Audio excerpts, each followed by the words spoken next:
Okay.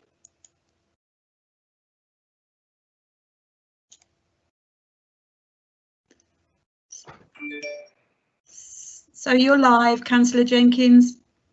Thank you. Good evening, Moseley and other residents who might have joined us this evening from Kings Heath and other wards. And welcome to our very first Moseley virtual meeting. Really pleased that you're all joining us this evening. And before we kick off, I want to pass over to Martin, who is eagerly waiting in the wings to also welcome you. So I'll just pass over to Martin now. Thank you, Kerry. And let me join you in welcoming residents to this initial virtual ward meeting. It's good to be back in contact with you, however constrained we may be by circumstances. But the context in which we're meeting is so different from the face-to-face meetings we've got used to attending at the Moseley Exchange on a whole range of topics, from community safety to the environment. The current pandemic has changed the landscape. It's changed the environment and it's changed the way we operate. We are being eased from strict lockdown to gradual return to a semblance of normality. The government has asked us as a council to produce a programme of action to make a return to schooling and reopening of shops and restaurants safe. So, it is fitting, isn't it, that our very first virtual meeting should focus on safe movement on our roads for pedestrians and cyclists, as well as for vehicles, while retaining social distancing and a commitment to our environment. We ought to pay tribute to the transportation officers for their tireless work to achieve this objective against an impossible deadline. I would also like to pay my respects to officers who have managed to create the space for this new virtual reality. And, of course, huge thanks to you for supporting this meeting. Oh, back to you, Kerry. Thanks very much, Martin. Thanks for that. So this is our first virtual meeting, and this is all very new to all of us. Well, most of us. Some of us have dabbled and had a practice, but it is very new. And while we'd much prefer, as Martin said, to be seeing everybody face to face and holding a face-to-face ward meeting, then obviously current restrictions don't allow us to do that. So really, we're asking you all to bear with us and to be kind, because as I said, you know, this is a learning experience for us. We have said that this will run till 7. It'll run no later than 7:30. So we do want to make sure that we have as many questions and hear as many questions as possible and get those answered.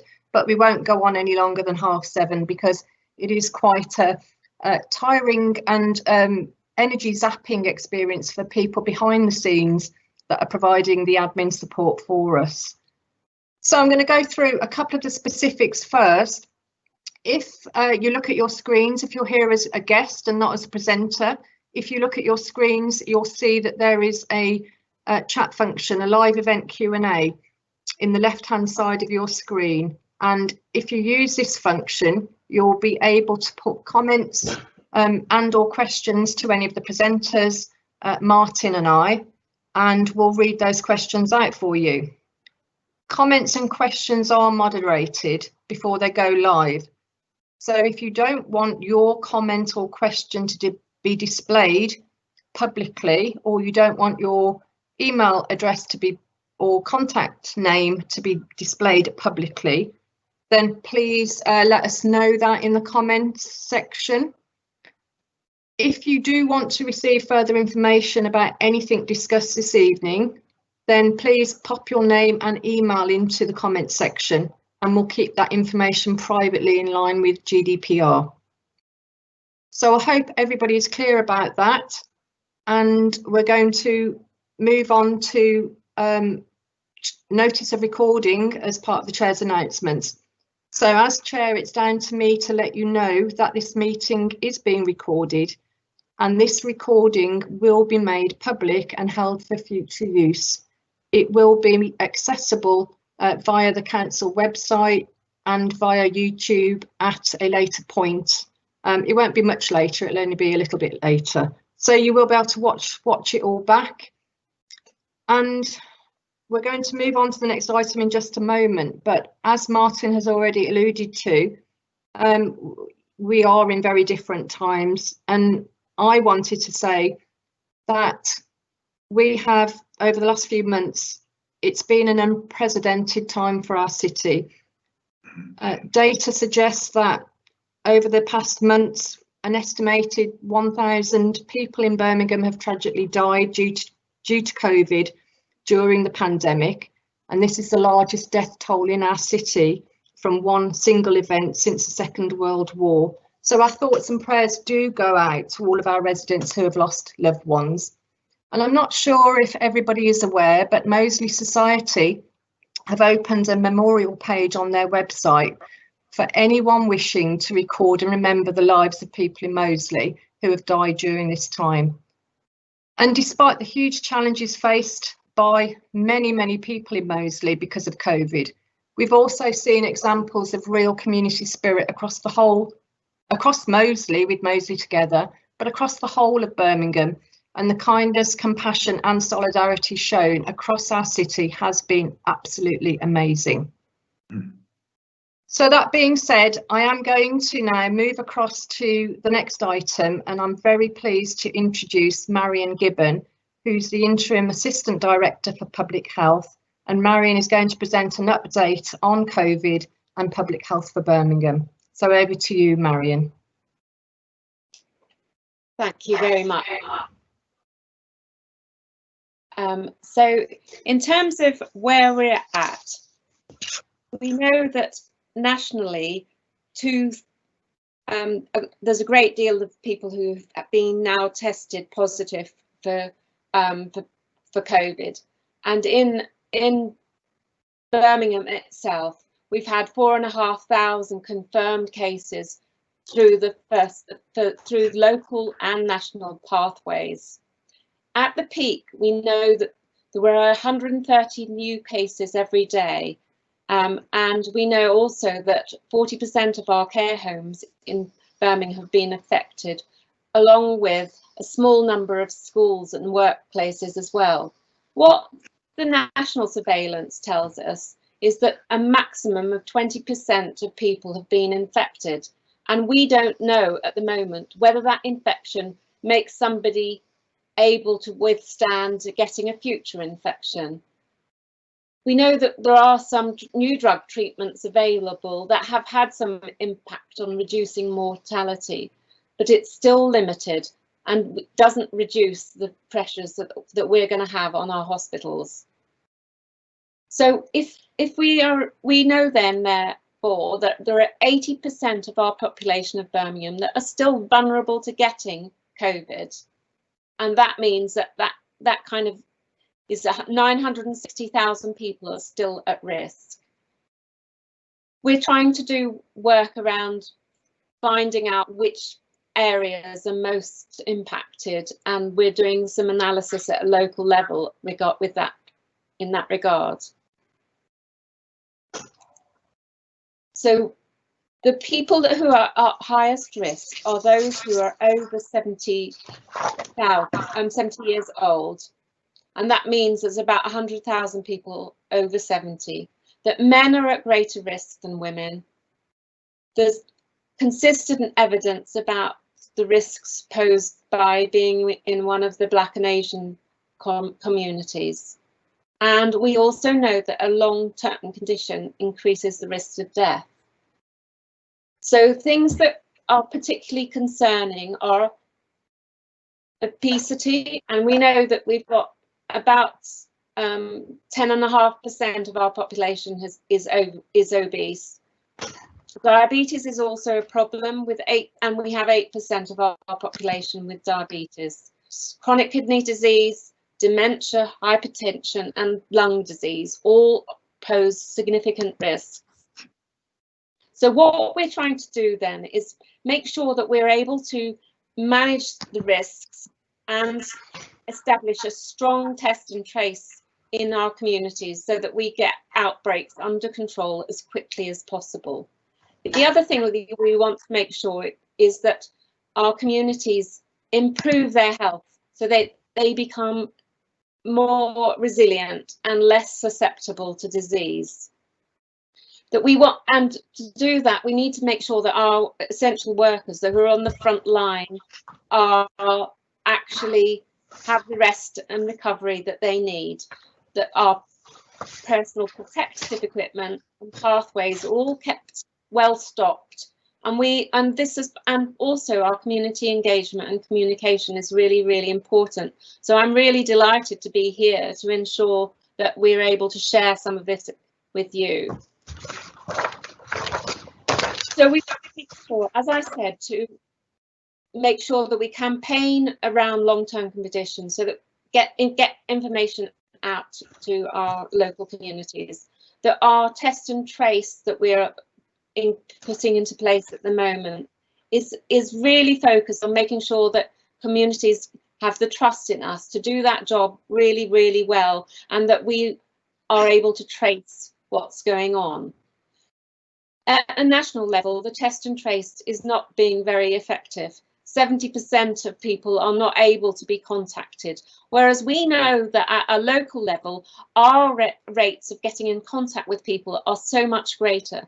So we're trying to make sure that we get the information from the national level to us locally so that we can effectively get in touch with people and ensure that we stop the spread of this disease. We're wanting to make sure that people have information about infection control, that they in their workplaces, that they can undertake risk assessments for themselves, and that we have enough personal protective equipment available for those settings. We also are being very careful in terms of watching what's going on in terms of disease levels amongst staff in the client population as well, and what's going on with regard to mortality. So COVID hasn't gone away, and it's not going away for a long time. And this is something that people really need to understand. There is going to be a second wave. It's very unlikely that we are just going to go back to normal. And that second wave is likely to be in the autumn time. So what we really want to make sure is that you get really fit, because then you've got higher levels of immunity, that then with that being match fit, as Justin Paul, our Director of Public Health, calls it, reduces your risk of dying. So, and to keep on hand washing, doing those 20 seconds and frequent hand washing is still the most important thing to do, using soap and water. It doesn't have to be alcohol or anything like that, just ordinary soap and water is still works just fine. Keeping that 2-meter distance is still pretty essential, and where you can't keep to that 2-meter distance, that use face coverings, and they're the fundamental steps that will stop the spread of COVID. That is not going to change. But we are really trying now to set up our early warning system, which is around testing, as that will delay the second wave as well. So what we're going to try and do is make sure that healthcare professionals are going to be able to give lifestyle advice around the diet and nutrition, getting more physically active, keeping mentally well, having your vaccinations when you need them, offering stop smoking services, and some of that will be through the facilities like this, where online, not just in face-to-face. For people who've got long-term conditions, that their medication reviews happen regularly, and that we make sure that your care is really as good as it can be. So we're going to be doing some campaigns around all of those different things and ensuring that communities have the opportunity to discuss issues that they want to. We've got materials that are up on our website and around all these particular areas. and videos too that can be used for discussion as well. And and if there's any other questions that you have, don't hesitate in getting in touch with us in Public Health. We're here to support you. We want to make sure that people are able to keep well and safe through this time. So thank you very much. That's what I have to say to you this evening.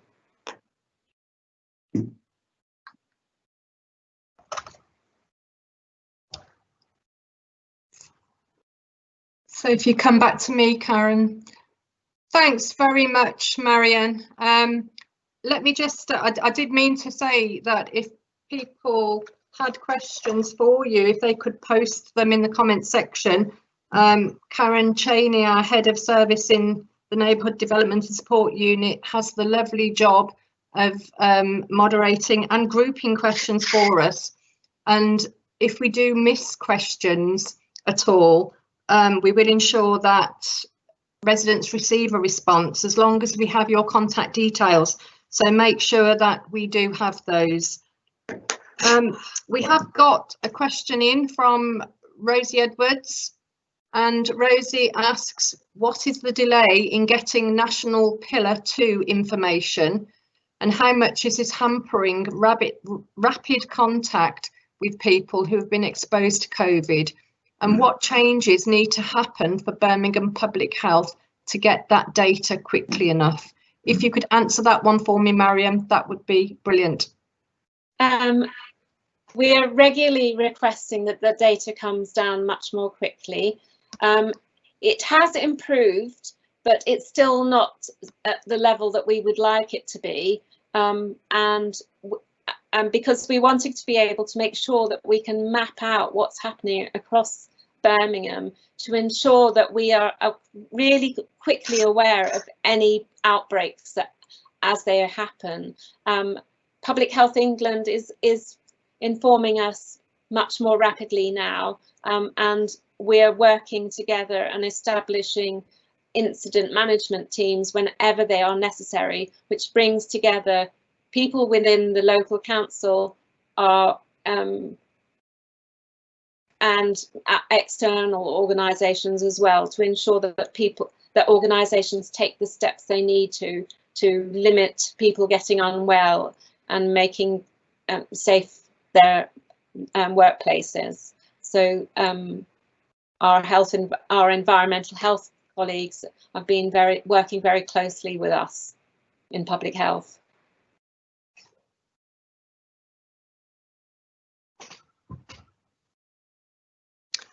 Thanks for that, Marion. I don't think we've got any other questions at the moment. So if residents have got any more questions, now is your chance to put them up for us. I mean, some of that information that you've given us, Marion, is in some ways it's a little bit scary, thinking that there is going to be a second wave, but also it reminds us that there is no room for complacency with something so just so awful to deal with as this pandemic. And we all know that we are seeing behaviours now when we're out and about, if we've got to go shopping or we're supporting other people, where it appears that some of us think that COVID has gone away. And you're quite right to highlight the fact that it hasn't gone away. It's not going to go away anytime soon. And we really have to be very aware of our behaviour and the behaviour of other people, and that is really, really important for us. So I'm just double checking that we haven't got any other questions. Just on the subject of the lifestyle, getting ourselves fit and healthy and more resilient. How will that information be circulated, Marion? And clearly, if it's, you know, if we can get signposting to that information, we can make sure that that's circulated amongst all of our community organisations for onward distribution as well, because that's something that is really, really vital for us to make sure that we are at our most healthy so that we are fully prepared, and that, you know, further strain doesn't get put onto NHS and social care. I'll hand that over to you, Marion. Thank you. Thank you.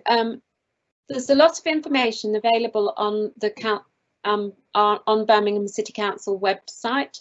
There is also video clips and things and things that people can do to improve their health, that's there as well. But if people have further concerns, and particularly if they have a longer term condition, when they have their visits with their health professionals, they can ask about some of those concerns that they have, and they will be dealt with. And I noticed that somebody asked about whether non-COVID health problems are being dealt with effectively and properly now, and yes, they are. And one of the things that some of the GPs have been saying, they are very concerned that they don't think people are getting in touch with them as much as they should do, because of being fearful of getting ill if they do so. But they're there to be supporting to you, and if there's people with health problems, they should be using the resources that are normally available to them. They're there. They are often, GPs now are using this kind of technology as well, but it being two-way, so that you can actually see them and they can see you.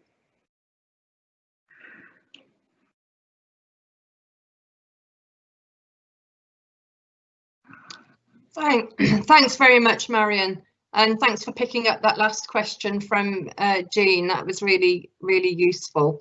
And you're totally right. We know, myself and Martin have heard from residents that are very wary about contacting the doctors, thinking that, you know, that they're at risk if they're going for an appointment. So it's really important message to put out there that if you need to speak to your doctor, or if you need to have ongoing treatment, then you need to carry on doing that. And the doctors are well set up to, you know, cope with that and put the right support in place.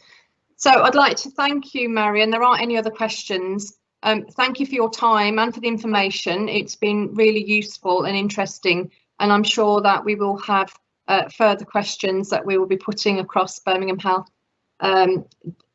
way. So we will continue to do everything we can to support the work that you're doing. So thank you very much.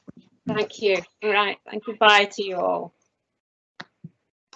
Right, then we're going to move on to the next item, which is the Emergency Birmingham Transport Plan and what it means for Moseley. So in a moment, I'm going to hand over to Joe Green, who is the Transportation Behaviour Manager for the Council, and he'll be presenting the next item, which is to give more information about the emerging schemes and projects in Moseley. Like the last item, if you have got questions, please post them in the comment section. Karen will try to group them. And if we do miss your question, we will ensure that you do get a response as long as we have your details. Once Joe has done his presentation, we will move firstly to questions that we've received in advance, and they've been sent through to Kay Thomas. We'll work through those first, and then we'll take any live questions via the Q&A box. So I'll hand over to you now, Joe, to make your presentation, and then it'll come back over for some questions.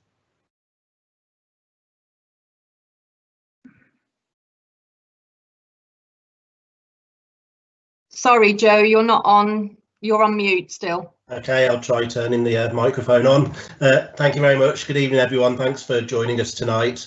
I'd like to spend a bit of time presenting to you on our Emergency Birmingham Transport Plan in terms of how this has come about and how it's developing across the city, and then also try and sort of touch on some of the locally specific schemes from a Moseley perspective.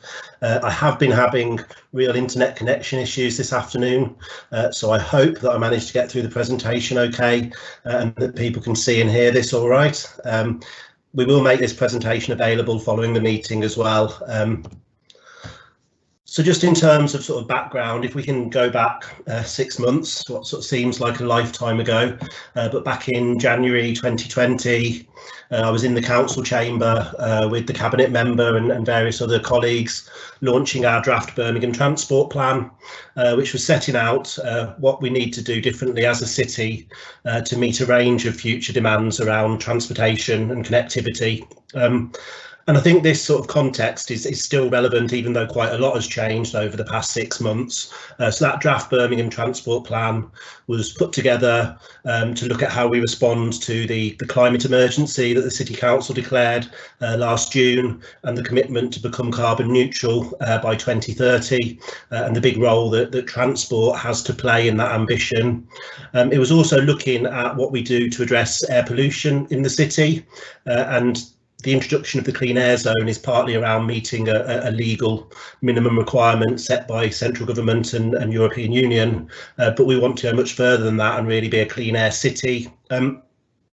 Within Birmingham, there's real sort of challenges around accommodating projected growth, both in terms of population and a growing economy, which is really positive, but brings its challenges. More people, more jobs, more homes puts increased demands on our transport network, which is sort of congested at times. But Birmingham really does welcome this investment, and we want to grasp the opportunities that presents. So with things like HS2 coming over the next 10 years, all sorts of transformation within the city centre, but also across the city and various other growth areas, a lot of opportunities in there. But I think also a recognition that we can't just sort of carry on going about things exactly as we always have done, and that there is a need for some sort of a change in travel behaviour. And this is where the travel demand management approach really comes in, to encourage people to look at where they can make some changes to how they get around our city. So we got great into a fantastic consultation period around that draft Birmingham transport plan for a couple of months, had some drop-in events, workshops, all going really well. And then just as we were coming towards the end of that public consultation period, the UK was placed into lockdown in response to the COVID-19 pandemic. And I think our whole world sort of changed. And transport certainly sort of changed quite a bit within that. And what we've sort of seen is the network, the transport system is looking very different these days as to how it was just sort of 6 months ago. Let me just check that I can actually go on to the next slide. Apologies for this, I'm just having some issues with the presentation, but I'll sort of talk through the slides anyway. So I think what we sort of saw, obviously, with the country entering lockdown, overnight there was significant changes to how we get around the city, what the transportation, there we go. That's great. Apologies for the technical difficulties, this is the delight of online ward forums. So the transport impact from COVID-19 was that overnight we saw a real sort of overall reduction in traffic levels, down to about a sort of a third of usual levels at one point. That did vary a bit across modes. So a lot of HGVs that was continuing to keep our supermarkets stocked and everything continued. Public transport dropped down significantly. As I say, generally sort of around about a third of usual levels. And over the last sort of few weeks, that has continued, that the city looks very sort of differently than how it has done previously. What we currently sort of have is there are some real sort of challenges around public transport, both in terms of capacity and also people's confidence to use that. So a lot of people who have previously travelled by public transport either are no longer doing that or are having to travel at different sort of times there. To be fair to our bus operators, they have responded fantastically to this situation in terms of keeping public transport moving for people who rely on it.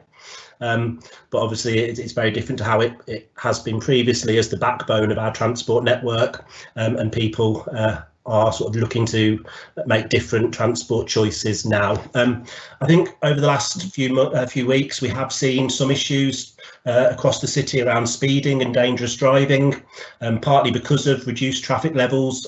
People sort of take that as an opportunity to take advantage of clearer roads. I think also people's mindsets and mentality is affected by what's going on around us, and displays itself in those ways.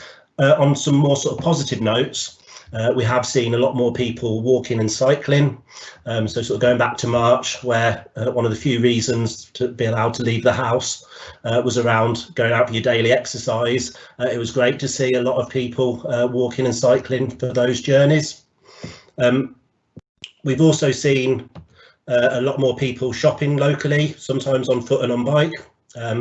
We've also seen quieter streets and improved air quality in local neighbourhoods, and I'm aware of a lot of people sort of commenting on how over the last few months it has been a more pleasant residential environment across the city. So now what we're looking at are where are the opportunities to lock in some of those benefits as lockdown eases, and just to sort of reinforce some of what I said earlier around traffic levels changing. When lockdown started, we did sort of drop to about a third of usual levels. That has gradually risen over the last few weeks as restrictions ease, as schools return, as retail and hospitality industry begins to reopen. We've not seen large jumps. It's been a very sort of steady increase, but we're now at a stage where it's around sort of 3/4 of usual levels. And what we also have is a very sort of different pattern at weekdays and weekends. So as you've seen with some of the COVID-19 public health figures, there is quite a difference at weekends. In transport case, that's not because of underreporting, that's because a lot more journeys are made in the week, but you do sort of see the rise that's been going on there. So in terms of where we're at now, the emergency transport plan was put together at great pace a few weeks ago. This was published on the 14th of May, and this was looking at how, as an authority and as a city, we respond to these sort of emerging challenges. What we have done is kept the same vision and big moves as the draft Birmingham Transport Plan. So we are looking at having a sustainable, green, inclusive transport network, but what we want to ensure is a low carbon, clean air recovery from the COVID-19 pandemic. For local journeys, for short journeys, we do want walking and cycling to be the sort of mode of choice where people are able to do that, looking to support sort of stronger, more resilient communities. And we do still see sort of long term a key part for public transport. But we recognise that in the short term, limited capacity on public transport does need to be offset by increased space for walking and cycling, also reduced travel overall in terms of more people continuing to work from home. So again, we've kept the same 4 big moves as the draft Birmingham Transport Plan, but adapted them to the changing circumstances. The first of these is around reallocating road space away from private car to create more space for walking, cycling and social distancing, whilst also really trying to maintain public transport provision. It is important that buses in particular can continue to get around the city, and the less time they spend stuck in congestion, the more people they can transport at reduced capacity levels. So what we're doing is we're sort of assessing across Birmingham where there is potential to reallocate road space, whether that's from dual carriageways for bus and cycle lanes, whether that's in high streets, opportunities for footway widening, looking at all of our sort of existing schemes that are in the pipeline, anything that can be accelerated or anything that can be modified to really prioritise walking, cycling and public transport, and accelerate in particular a lot of delivery of cycle infrastructure that was set out in the walking and cycling strategy that Cabinet approved at the start of the year.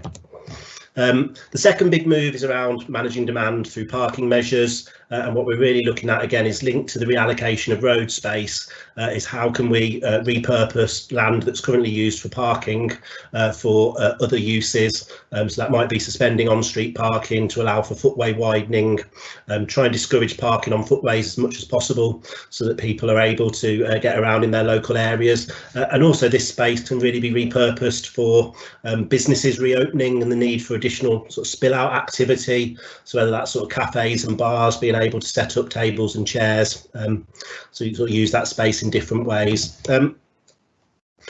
The third big move is around transforming the city centre. This is something that's been going on for a long time. What we are looking to do is creating walking and cycling routes that operate alongside public transport services, and look to sort of limit and restrict access to private cars, although it is still possible, because obviously a lot of people do need to sort of get in and about in that way. The draft transport plan proposed a sort of circulation management measure through the city centre traffic cells. That is something that through the emergency transport plan we are looking to accelerate. What that does is ensures that walking, cycling and public transport are, again, the modes of choice for getting around the city centre.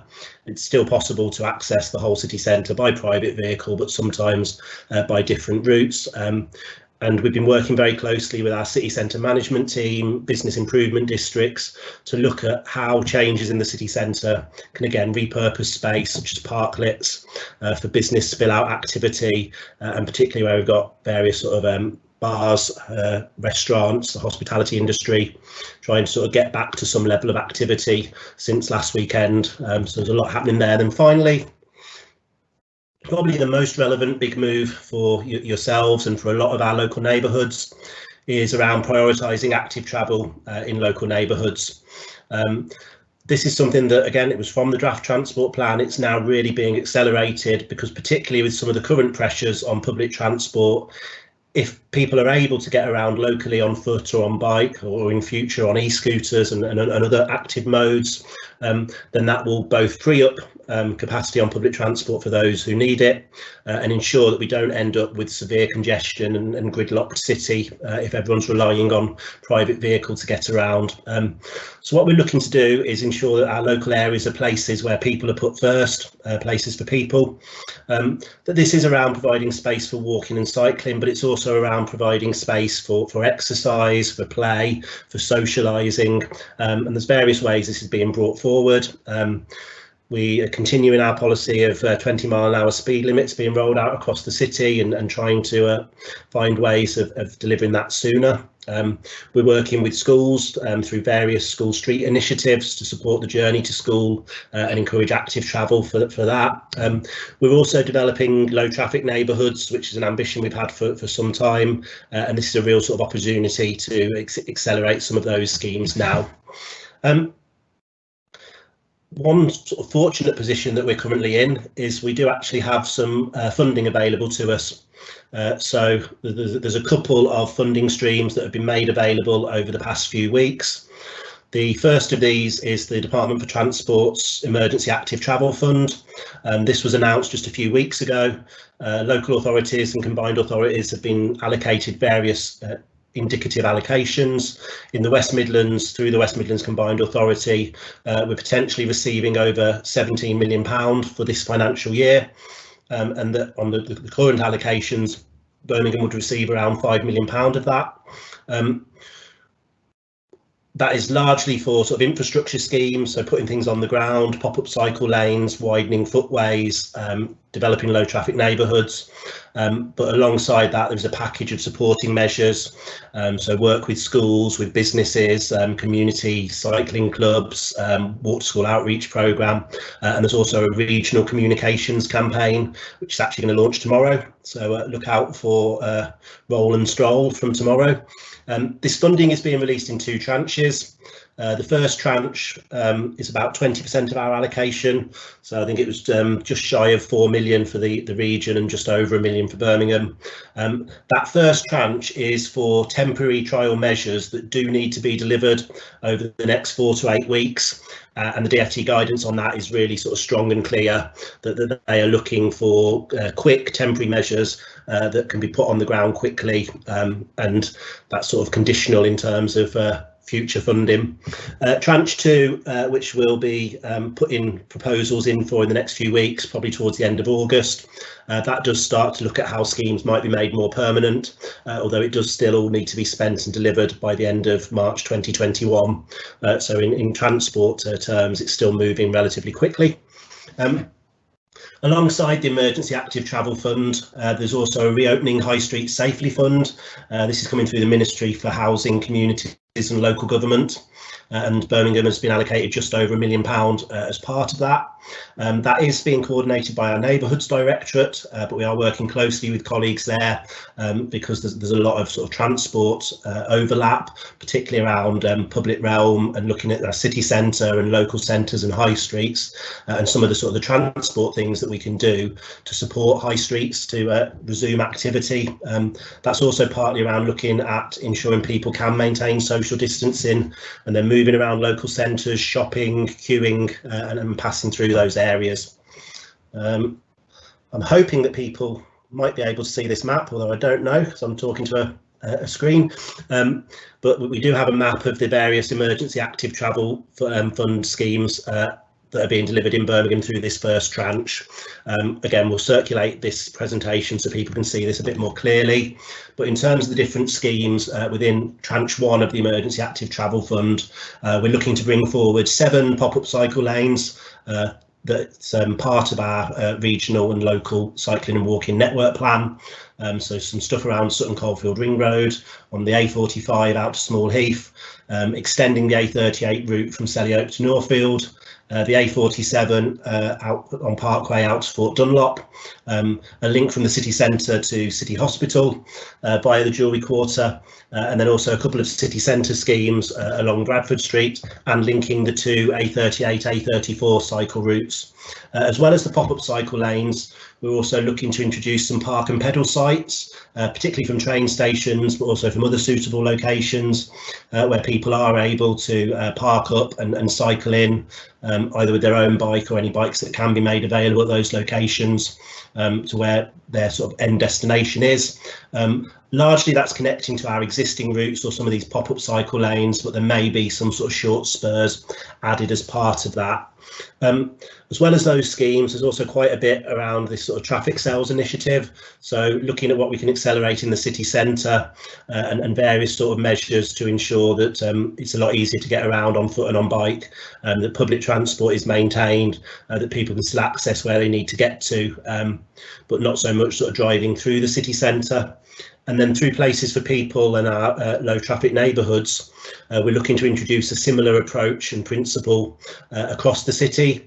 So again, looking at what are the things we can do to restrict and remove through traffic to create more safer, conducive environments for walking and cycling and nicer places to be, while still enabling access. We're looking at 2 pilots in Kings Heath and Lascelles that will be up and running very shortly in the next few weeks, but also some other quick win measures ahead of development of low traffic neighbourhoods in other areas, in other parts of the city.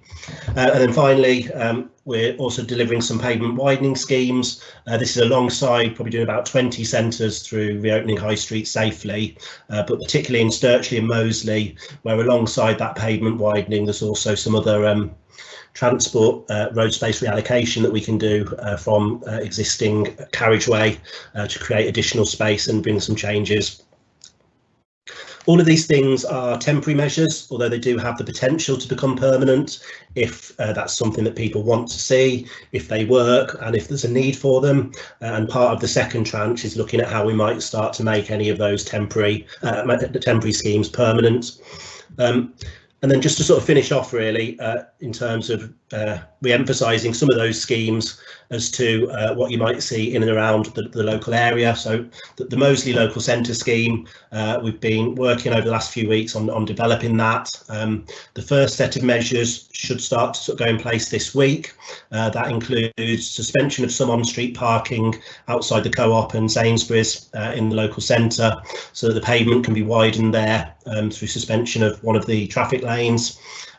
Also suspension of some of the parking bays on the St Mary's Row slip road, where again that space can be repurposed, particularly for some of the bars, cafes along that area. We are continuing to sort of explore options for how we might do a partial closure of the whole slip road, but we do still need to allow for access to the properties there and also deliveries to the businesses, so we have to find a solution that accommodates all of that. Secondly, I mentioned the sort of places for people. Obviously, the low traffic neighbourhood pilot in Kings Heath is sort of on your doorstep and neighbours the ward. So people may well be interested in what's happening there. And next week, we should have a lot more details to share on that pilot. We did sort of build in some potential for early demonstration measures. And certainly in Bourneville and Castle Vale, there's been a lot of interest in that, and they're very keen through existing projects to bring something forward. We did have the previous Safer Routes to School scheme in Moseley on School Road, and through the approach outlined in the emergency transport plan, we do have an opportunity to bring that forward as part of this tranche 1, but that would be as part of wider development and engagement over the coming weeks, with a view to Moseley being a future low traffic neighbourhood. And finally, I sort of touched on schools. One thing we are doing is we've just announced extension of our Car Free School Streets initiative. So from September, 6 more schools will be joining that programme, and one of those is in Moseley ward. So Anderton Park Primary School will be going car free at the start and end of the school day from September.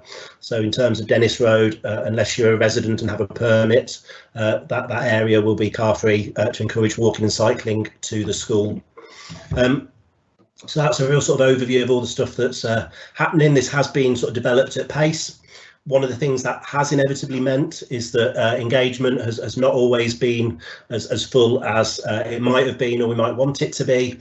This has been around responding to an emergency situation and need to sort of react quickly to that. And certainly from the sort of the steer that we're getting from Department for Transport, there is an expectation that we act quickly to get stuff in the ground. But I think the principles that are both the draft Birmingham Transport Plan and the emergency transport plan is that we do really want to engage with local residents, with stakeholders, with businesses and community groups on all of these things, that we are trying to keep people as informed about what's happening, getting information out, and also seeking views and feedback on what's proposed, and that will continue as things are in place. So next week we'll be launching a digital engagement platform called Commonplace, which is a national portal that will have details of all these emergency active travel fund schemes, and it will include a facility for people to provide feedback, but also put forward proposals and suggestions for other things that are needed in the area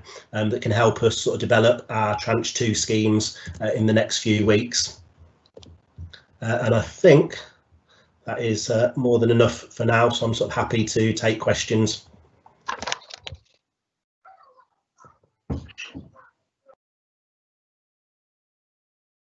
Thanks very much, Joe, for that. That's an awful lot of information to have been covered, and thank you for doing that. And we obviously look forward to being able to see that presentation, and we will make sure that that gets sent round. So if you want to see that presentation, make sure that you leave us your name and email address, and we'll make sure that that information is sent round. As you might expect, Joe, we've got a few questions that have come in. I'm going to start with the questions that were sent to Kay in advance, but where I can, I will try and group other questions if they're around the same sort of specific topic, if that's okay. And I'm going to start off with a question from Charles Owen from Russell Road. Charles lives in Russell Road, and he wanted to say that whatever is decided about traffic, public transport, cycling and pedestrian zones in Moseley, it has to take into account the knock-on effects on other roads. He's not opposed to the latest ideas, especially the promotion of cycling, but he has got concerns that improving one through route at the expense of another or of local residential roads shouldn't obviously be a policy, and I think we'd agree with that. He says that Russell Road suffers from speeding vehicles despite a 20-mile-an-hour speed zone, and asks if there is any sort of form of physical calming that might work better. He does highlight a suggestion that he's seen made to make the road one way, with the other lane being converted to a cycle track or a cycle lane. And he thinks that this would be an amazing change, but also so amazing that he doesn't actually believe it would ever happen, but does say that this does show the scale of thinking required. and we have got a question sort of semi-related to that, but about cycling, from Rosie Edwards, who asks, are we looking at creating more one-way streets in order to take out a lane for walking, cycling on 2-lane roads? There aren't many 4-lane roads in Birmingham. So a bit of a two-parter there, Joe. So I'll hand it back to you. Okay, thank you for that. Yeah, I mean, I think one thing that's sort of key from that is whatever we do sort of review and assess that in terms of the area-wide implications, and particularly any sort of knock-on or displacement effects. What we don't want to do is just move problems from one street to another, or solve one set of problems and create another set somewhere else. I think Russell Road is certainly an area we're familiar with, and over the past few years, since it's been part of the 20-mile-an-hour pilot, we've been in regular communication with residents on Russell Road. I think one thing that shows us is just changing the speed limit and putting up some signs doesn't always solve all problems as much as we might like it to, and that we do have to also sort of look at road layout and design, and somewhere like Russell Road, which is a very sort of straight, fairly wide road, is just as much of a impact and factor on the speed that experiences as whatever the speed limit we set is. We have worked closely with the police and other partners through the Road Safety Partnership to look at what enforcement can be carried out Russell Road and various other locations, and also with the police on the community speed watch. So we do sort of try and make sure that there is a good level of enforcement activity within available resource. I think we are also, certainly with Russell Road, looking at what potential there is for other sort of physical traffic calming measures. We recognise that there is an ongoing issue there, and colleagues have been in touch. So I think we are sort of looking at what might be brought forward there. I think the option of closing one traffic lane to introduce more space for walking and cycling is something that we definitely will look at locations where that's possible. So certainly within the city centre, we're looking at where in contraflow cycle lanes, where it's one-way traffic but two-way cycling can be introduced, or if it makes sense to close a lane to widen pavements or have business spill out activity. So yes, that's very much one of the sort of options in the toolbox. I think we do need to sort of look at it again in the whole, because if you are closing it in one direction, what's the alternative route? What's the diversion that's required? Is traffic still able to circulate in the way that it needs to get all sort of access and everything? But yeah, that's certainly very much an option that we can and do consider, and taking on board that there's only so many places where you can just take out traffic lanes.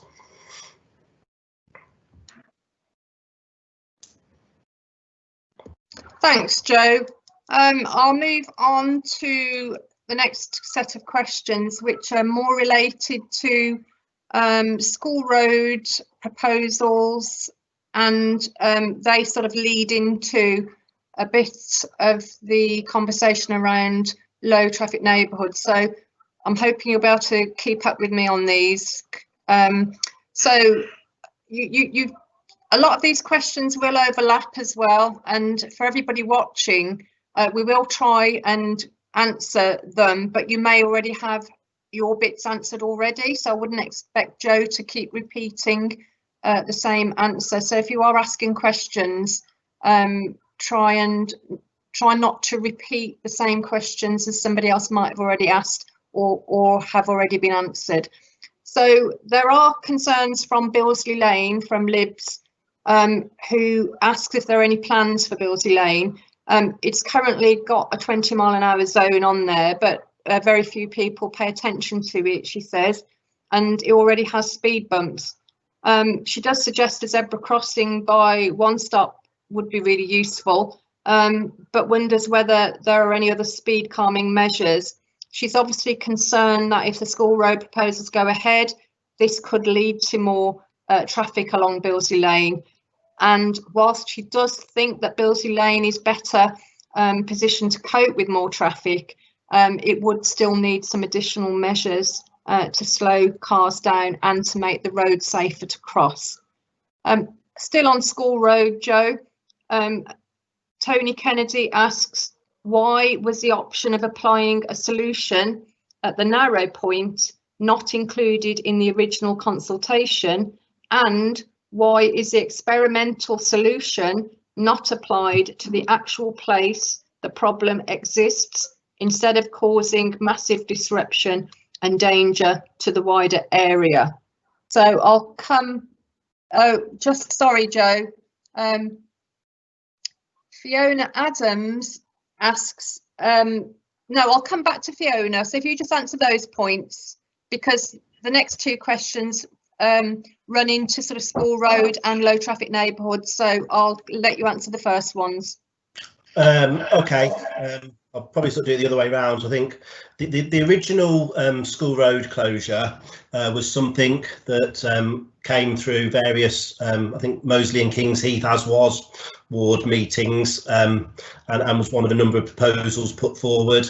I think a road closure, the actual location that was proposed within the Safer Routes to School scheme was looking at what is the sort of the most appropriate strategic location to achieve the purpose of removing through traffic. I'm aware that at the sort of the narrower section of School Road, there are particular issues with cars mounting the pavement, with sort of lack of space to pass, particularly with parked cars. We have recently put some bollards in there to sort of prevent that. So that was sort of part of the issue, but another large part of the issue was the volume of traffic that uses School Road. Putting a road closure in further up at the original sort of proposed location would be the sort of the right strategic location to put that in, because that's the section that means it's impossible to find an alternative through route. If it was further down at the narrow point, then you could almost sort of bypass it by doing three sides of the square and going up one road, getting back the other and going along School Road then. So there would be sort of alternative routes for through traffic, which it would probably adapt to use. And what you'd find there is there'd be more traffic moving on to those roads. But I think what that does sort of highlight is that you can't just sort of do one of these measures in isolation, and that you do have to look at it in terms of the whole area.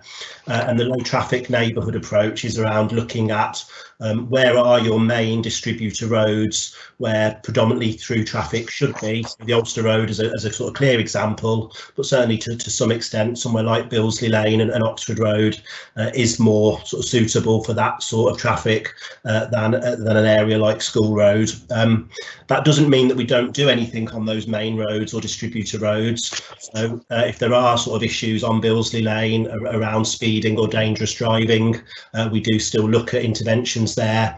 There has been traffic calming in the past, but we can look at other things that can be put in, whether you sort of look at chicanes to sort of try and mean traffic has to stop at times if that's suitable, although that then kind of impact on flow of traffic. Certainly crossings is a really important thing, because the crossings is how people get from one area to another. So if there is a need for sort of safe crossings, one of the other quick win measures that we're looking at in Bourneville on Franklin Road, Linden Road junction, there's been a long-standing campaign there for a safer crossing. What we're doing is putting in a point closure on one arm of that junction ahead of some further development and engagement to put a crossing in. So yeah, we'd certainly sort of look at other measures that are needed on Billesley Lane, and I'll leave it there because I expect I may be coming back to low traffic neighbourhoods in a moment. Thanks, Joe. You are totally correct. You will be coming back to low traffic neighbourhoods. I've got a number of questions submitted on these. So Fiona Adams says that one road closure is a start, but it alone does not create a low traffic neighbourhood, and I think we'd all agree with that.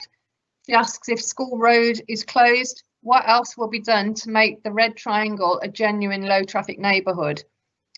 She says a single closure is likely to divert traffic, particularly onto Cambridge Road, Billesley Lane and Oxford Road, and I know that you've covered a little bit of that. She also raises similar concerns regarding the need to slow traffic on these roads. Steve Halliday from the Safer Routes on Cambridge and School Road group has written in to tell us that 80 residents of Cambridge Road support the School Road plans, but do have some supporting questions and suggestions.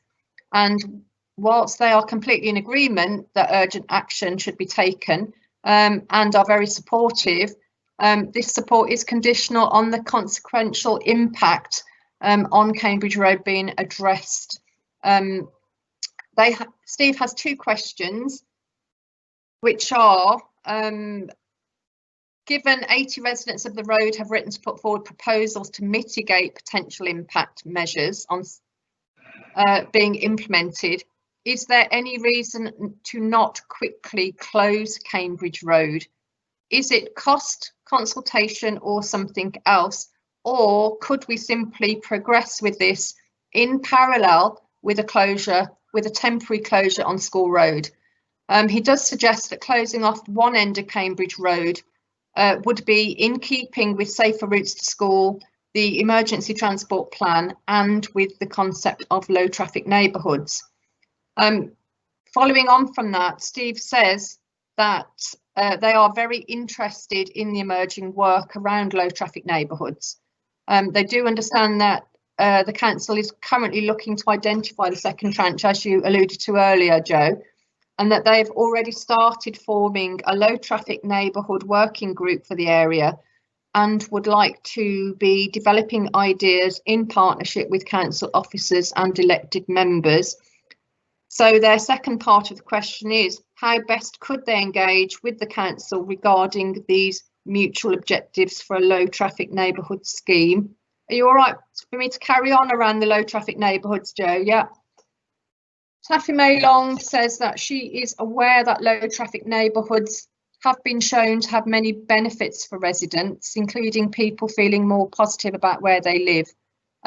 They create greater community cohesion through the use of outdoor street space for playing, socialising. Air pollution is lowered and road safety improved. So she is asking if there is a way we might measure or monitor these benefits with any scheme implemented on School Road and the wider area.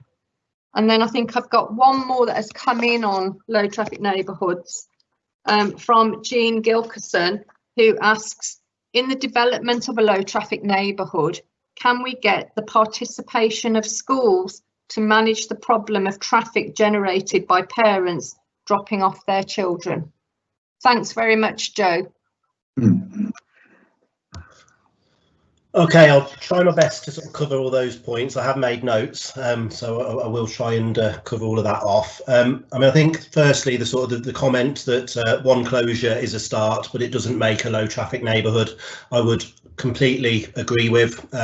We're sort of very clear that really our preferred approach to low traffic neighbourhoods is to do that on a sort of an area-wide basis, and that's what we are looking at with the two pilots in Kings Heath and Lozells.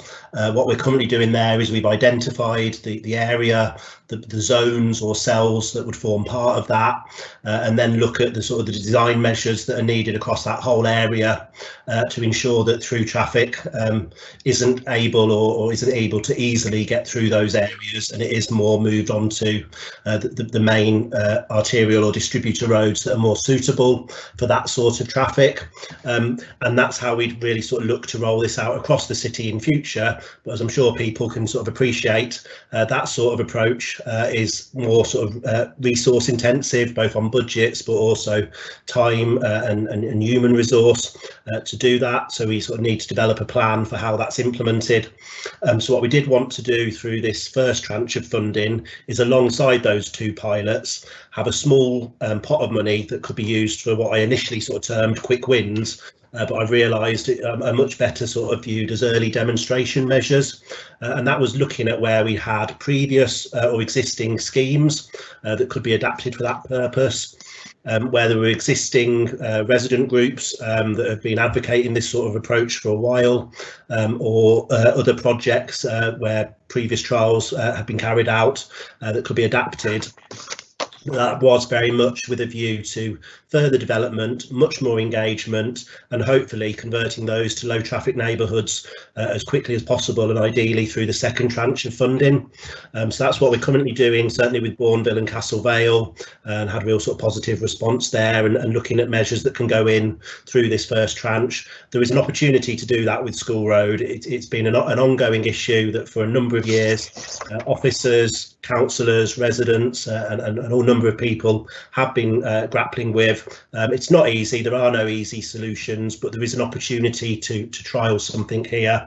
So as a sort of an early measure, as a start, there's an opportunity to bring that forward through this fund if that's the decision that the council looks to take in the next week or so. I think in terms of the representation from residents on Cambridge Road, I completely sort of appreciate where that's coming from. With the Safer Routes to School scheme, we did do a degree of traffic modelling to look at what impact a closure at the original point would have. That generally wasn't sort of too much of a significant impact on any road. In some roads, it even caught, not just on School Road, but on other roads, quite a sort of drop in traffic. Cambridge Road is the one area where there was a sort of an increase highlighted, and we're very clear that there would be need for future measures there. Closing one end of Cambridge Road is certainly something that can be considered, and that will very much be in keeping with a low traffic neighbourhood approach. I think we would certainly want to try and commit to doing that quickly. I think there would be challenges around doing it in parallel with School Road. Partly linked to budget, but also the time that would be needed to develop a plan to a point. So although it can sometimes seem like we're just sticking a sign and some planters in the middle of the road, there is a process that goes through in terms of internal review, traffic management, looking at road safety audits, equalities issues, etc. So it would take a few weeks to progress that, but it can be delivered in weeks rather than any sort of longer period of time, and that would be a key part of a future low traffic neighbourhood around the whole Moseley triangle. I think we would love to engage with and work with residents across the area, and that's residents of all views and perspectives. So even if people think this is an absolutely ridiculous idea and we don't want to have anything like this in Moseley, thank you very much. I still want to hear those views. I still want to understand those perspectives in terms of what the particular sort of traffic issues and challenges are.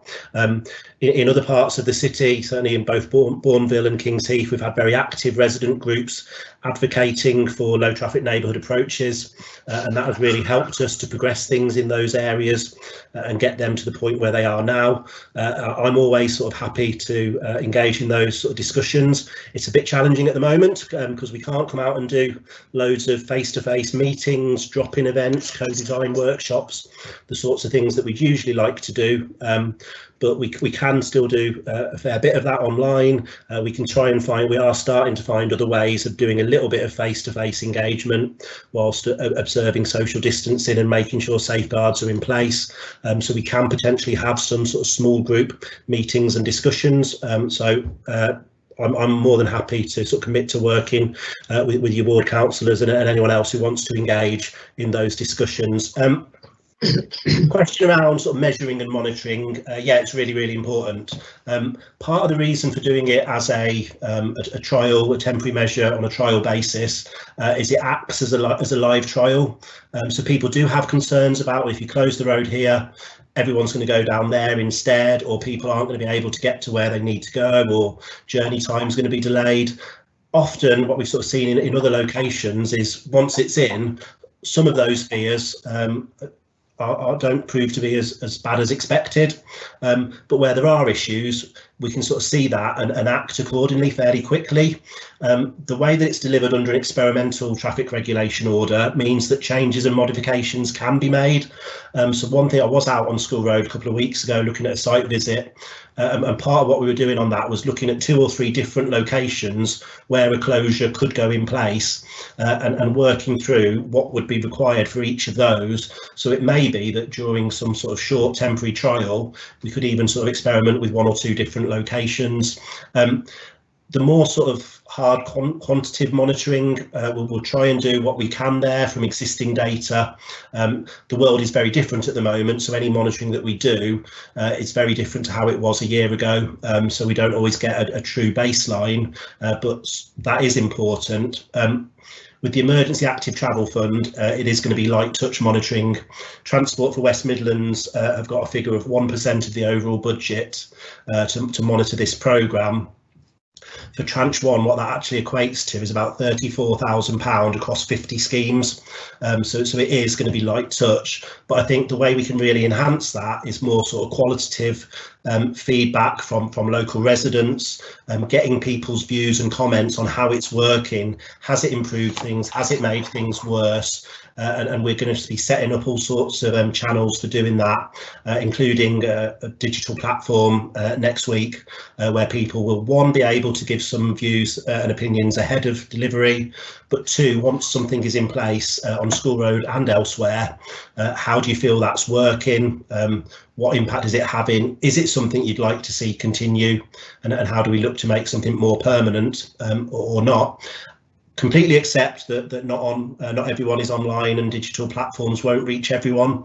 So I'm sort of speaking to people tonight who are able, hopefully, to engage with that. But we do want to find ways of getting other residents' views as well, working with local community groups, finding ways to sort of feed in to that and having community disseminators who can help with that. We will use letter drops as well to get information out to all residents. And again, with your elected representatives, we'll work with them to make sure that people are informed about what's happening, have the opportunity to feed back on that. And finally, schools are central to this. I mean, I think one of the School Road was originally developed around a Safer Routes to School scheme. We have 2 primary schools at either end. We want to support children and families of those schools to get to school safely, especially if they're walking, cycling, scooting to school. We want more people to be doing that because that helps reduce traffic congestion, that encourages healthy, active lifestyles. So the schools play a key part of that, but through our sort of Motive Stars programme that schools access a lot of this through, part of the onus is very much on them. So the schools have to sign up, they have to develop travel plans, they have to support various activities and initiatives, and ideally work towards national accreditation as part of that. With Anderton Park getting involved with car-free school streets, part of that involvement is conditional, that they're actively engaging in these other things and they're doing their bit to promote this. We don't have any sort of magic wand or silver bullets. We can't come along to schools across the city and solve all the traffic problems outside the school gates. The only way we can even start to do that is working with all stakeholders, the school, the residents, community groups, councillors, local businesses. So that schools play a key role in that. A temporary closure on School Road could also really support future measures around both Kingsheath and Moseley Primary to look at how we can deliver other things to ensure sort of safe, sustainable travel to those schools as well. And I hope that's covered everything. Thanks, Joe. You've certainly covered a lot there, and we've still got more questions for you. You'll be pleased to hear. Somebody has asked a question around funding requirements, making trials permanent, and the speed of all of that, and how can measurements be taken effectively at the given time. But I think you've covered the majority of that question. And if the person who's asked that question doesn't feel as though that's been covered, then please let us know and we will make sure you get a fuller response to your question. We've had a couple of other questions around School Road, and I'm just going to check those very quickly before I move on to some other questions about other things. Again, a concern around School Road closure, increasing traffic on neighbouring roads, but I think you've covered that one. And also, what can we do as a neighbourhood to beautify these temporary measures, specifically the temporary pavement widening in the Moseley Centre, and how can we make the most of this opportunity? So I don't know whether you just want to pick that one up quickly, Joe, and then we'll move on to some questions on some other areas. Yeah, sure. So just to quickly sort of repeat the question around the funding criteria is, I mean, firstly, the Department for Transport are very clear about the need to act swiftly, and that the funding that we're receiving is for schemes that will start in the next 4 weeks, that will be completed within 8 weeks. That presents all sorts of challenges for a council that doesn't always act on those sorts of timescales, but it does create challenges around engagement, and we are trying to manage that as best we can. The timescales for starting to look at making stuff a bit more permanent is longer, and that's where the engagement will really come in. With the sort of low traffic neighbourhoods across the city, we are looking at a sort of a 3-stage process to that over time. So the first stage is quick temporary trial measures through traffic management, getting some signs in. Stage 2 is starting to make that a bit more permanent. And that's where we really can start to beautify the area and work with communities around how that space is repurposed. So if we are creating places for people, how do local people want to use those spaces? There's opportunities for parklets, there's opportunities for play, there's opportunities for greenery and planting in the local centre in Moseley Village. There's an opportunity for all sorts of spill out activity. I think we're already starting to have some conversations around how we could use the village green for various activities, particularly around the cafes, bars, etc. Getting some tables and chairs out there fairly regularly. So I think with a lot of these measures, it does look at how we can repurpose space differently, and then we work with people. And then the third stage is probably beyond the life of the emergency transport plan, and that's looking at real sort of transformation. And I know Moseley Forum have been doing all sorts of work on this in terms of what Moseley local centre might look like in 3-5 years' time, with the rail station open, with a transformed village centre. And this process can really be the sort of the start of that, of reclaiming some of the space, repurposing sort of transport space for people, starting to use that in different ways. And if you look at certainly Waltham Forest, which is probably the leading example in London that has been on this journey over the last few years, what they've done through a lot of funding from Transport for London is really transformed that area, and that's had massive benefit for local businesses, for residents, for health and well-being in those areas, and that's what ultimately we're looking to achieve here. Thank you.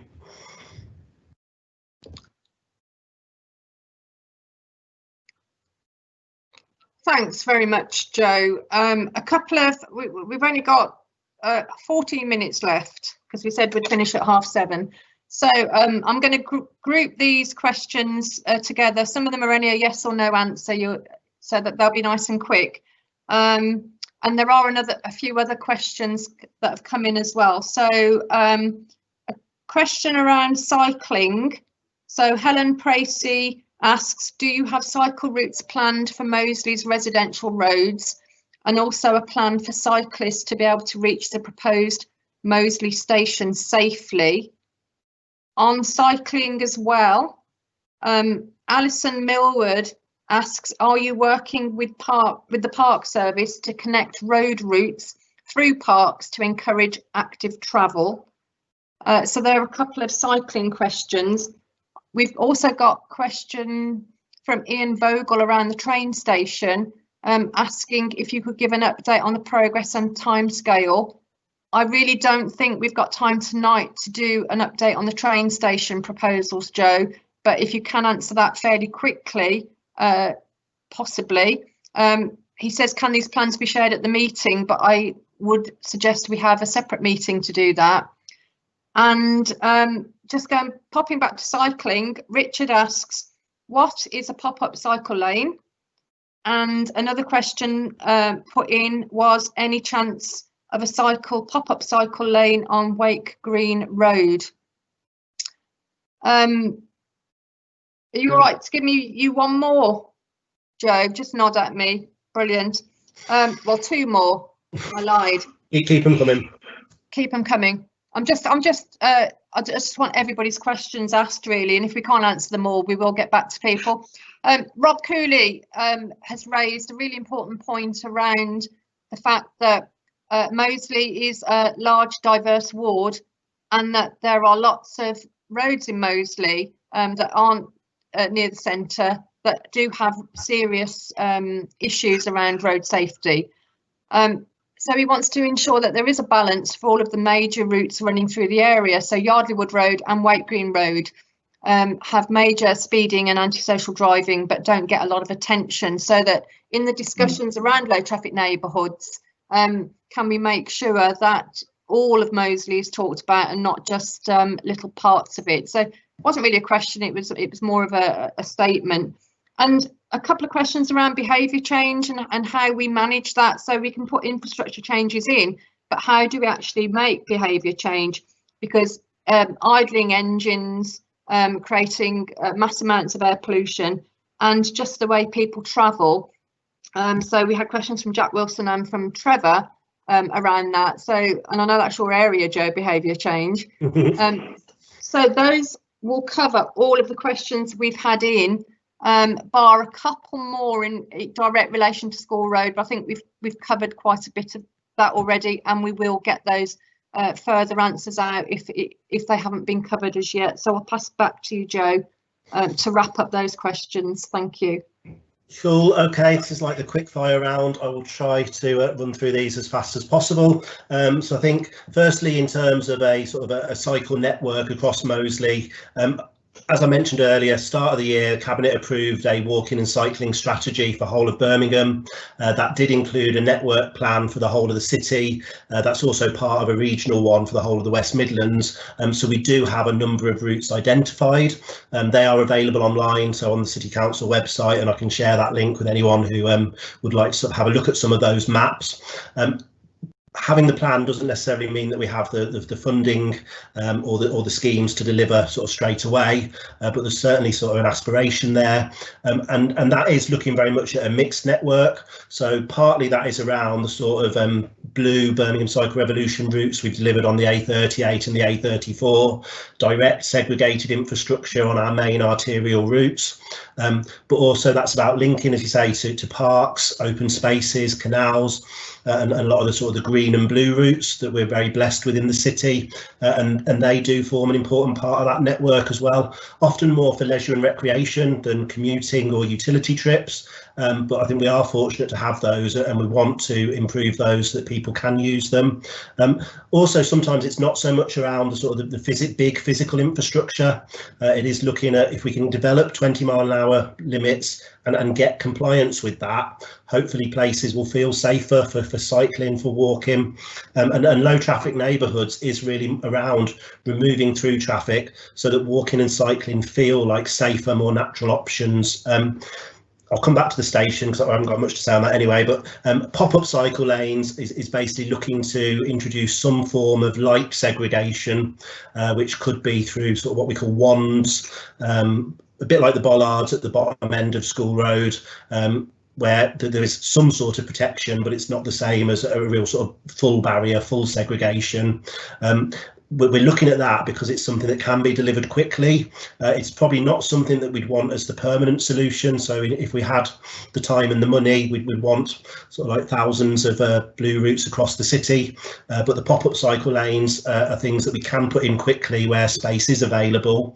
I'd have to get someone to look at sort of Waite Green Road and what options might be there. But we are sort of with Tranche 2 starting to develop possible options there, and colleagues, local engineers, transport projects are reviewing a whole host of locations, so I will add Waite Green Road to that list and ask that be put up.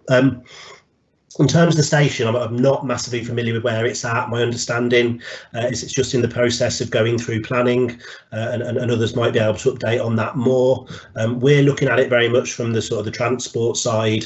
There has been a transport assessment for the station, looking at how we can encourage walking and cycling to the station. Obviously, it's not going to have a car park. There'll be a small sort of drop-off area, but we are sort of looking at what can be done to ensure that there are plenty of ways and options for people to get to the station, but if people want to see sort of plans on that, that's probably one for a future meeting, and probably somebody who knows a bit more about it than I do to pick that up. I think that the comment around Moseley being a sort of real diverse ward is really important, and we should never lose sight of that, and that's also true for the whole of Birmingham. I think in developing low traffic neighbourhoods, we could have very easily just gone for the areas that have been asking for this for the last few months and years. So there's plenty of people in Bourneville, Kings Heath, Moseley, Harborne, various places that would love to sort of see low traffic neighbourhoods. We don't get the same sort of demands or requests from Lozells, Newtown, Handsworth and all sorts of parts of inner city of East Birmingham. Our cabinet member is really clear that this is something we're delivering for the whole of the city, and he was adamant that one of the 2 pilots needed to be in one of those areas. So looking at what we can do in Lozells and Newtown to sort of say that actually this is something for the whole of Birmingham, and people living in inner city can benefit from low traffic neighbourhoods just as much as some of our more sort of leafly suburbs. So again, this is something that we need to look at across the whole of Moseley ward. We won't necessarily be able to deliver it all at the same time or quickly as possible, but we are sort of committed to making sure that this benefits everyone and engaging everyone. Very quickly on behaviour change, so I could talk about that for probably another hour, but I won't. I think it is around sort of developing new norms and using all sorts of social pressure and measures to do that. I think the thing with engine idlings is what we need to do is we need to make leaving your engine running as seen as much of an antisocial behaviour as smoking in your car now with a child in the back seat or drink driving is. And what happened sort of decades ago was things like sort of drink driving were really sort of seen as antisocial behaviour, and the sort of social pressure around that. We're trying to develop sort of resources to make engine idling seen in the same way. People understand the sort of the harm and the danger that that's doing, but also the council on its own can't do that, and if we did, we'd just be accused of being a nanny state or big brother or whatever. So this is really around what we can all do to encourage what we want to see in the places where we live. So whatever you can do to sort of ensure that friends, family, neighbours, colleagues are aware of these things, that leaving your engine running outside of school is polluting children's lungs. And the more people that are aware of that, hopefully the sort of more we'll start to see a difference there, and trying to sort of get some new norms developed around this. So yeah, I hope I've again covered them all. Nice long list there. Thanks very much, Joe. Oh, I don't know why that was echoing, but I hope it's okay and people can hear me. Obviously, we could go on for ages. So this is just the start of a conversation, and I have had somebody comment that that they were a bit upset about this sort of meeting, that they couldn't participate fully, or they didn't feel as they could. And I wanted to say to everybody listening and watching that this isn't to replace anything. This is something that the council are experimenting with using Teams Live. It's not going to replace anything. We're going to look at a whole range of ways that we can communicate, participate and engage. So this is the beginning and not the end of that journey. It's really important, as Joe has said, that the council don't do everything and can't do everything, and how important it is that residents do comment and participate and say what is working and what isn't working, and that we do that through the digital platform if we can. If we can't, then we make sure that we put things in place to share information and create opportunity for residents to input into that. And we'll do that. We will work with all community groups to make sure that we reach people. And I've seen lots of comments about the low traffic neighbourhoods and how people want to get on board with that idea. So I would urge people to get together on this and not to create multiple layers of discussions, and to actually sit down and have those discussions together, because collectively we could really make this work brilliantly in Moseley, all parts of Moseley. So thanks very much to Joe for his input. We said we're going to finish at 7:30, so we've got 3 minutes to wrap this up. I think that's been a really useful and informative session. Of course, there are going to be more questions, and we'll try and look through and answer any ones that haven't been answered. But clearly, residents can email myself or Martin, and we will continue answering questions on all of the measures that are being proposed. We're not all going to agree on things, and that's what's so great about Moseley. But what is clear from these discussions is I think that we do all agree that we've got to work together to do whatever is possible to increase the safety on our roads for residents, for our children, and to improve the health of our residents. And going back to the previous discussion on public health, that is really important as well. So from myself and Martin, I want to say a big thank you to everyone who's joined us tonight for this live meeting. If you really do want to watch it again, you will be able to. It will be available via the council website. Martin's laughing in the background and trying to put me off. Thanks to everybody that's presented, to everybody that's participated. Thanks for Karen Cheney for producing for us, and to Kay Thomas for her support in the background. We are, of course, looking forward to meeting you all again in real life as soon as we can, and when it's safe to do so. And with that natty link, we're going to go on to the final agenda item, which is a date of a future meeting, which I'm not going to give you. But we will say that given how so much is happening in Moseley, we do want to look at and explore other ways of putting on virtual meetings, having forums for discussion and sharing information. So we will be very keen to try and hold another event like this by the end of the summer, but there will be other opportunities for other things, other forms of meetings and participation where we can throw ideas around and have some debate and discussion. So we'll share that information as soon as possible as well. So on that note, I want to thank everybody again, and bang on 7:30, I want to say a very good night to everybody. Thanks very much for watching.